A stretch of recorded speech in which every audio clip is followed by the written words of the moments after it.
Today it's me, tomorrow someone. While addressing media at the ministry, Esther Mbayo, the minister in charge of the president, applauded Uganda's effort in fighting HIV/AIDS. In the early 80s and 90s, HIV prevalence was ranging from 18% among the general population up to 30% in specific groups. It is now at 6.8% for the women and 4.2% for men, 2.8% among young women. Esther Mbayo encouraged Ugandans to test for HIV. She recorded that men are internally more stigmatized than women. You may live in denial, but you end up endangering yourself and later your families. Please, men, wake up and go for tests voluntarily. Mbayo emphasized that if Uganda is to end HIV by 2030, we need to fight stigma and discrimination.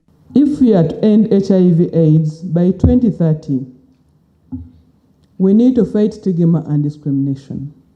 However, this requires the efforts of all of us, government officials, religious leaders, private sector actors, cultural leaders, artists. Chairman, National Forum of People Living with HIV in Uganda, Dr. Stephen Wantiti, who lived with HIV over 30 years, has encouraged partners to disclose their HIV status. Let's do this. I think the most important thing, these PRC things, let's not wait for projects to come again.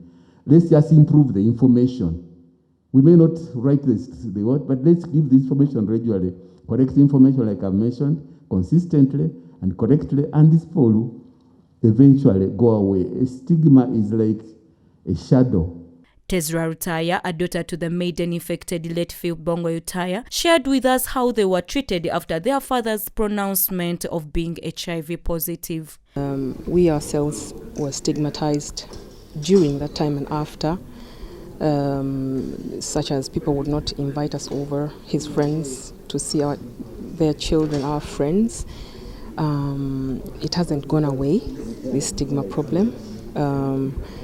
My thinking is that Esther Kabasambo, Miss Y2 Beauty Pageant 2019-2020, one of the affected, also shared with us her experience at school. That's when I started adhering, and around school kuliko stigma.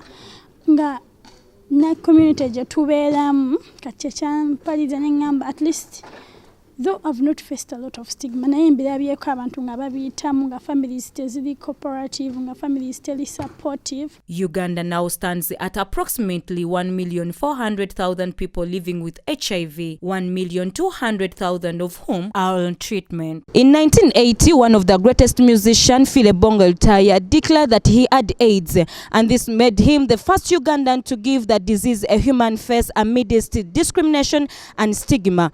Esther Mbayo, Minister for President, has announced 17th October as the day in commemoration of his legacy. Maria Dana Namiro, STV Select News.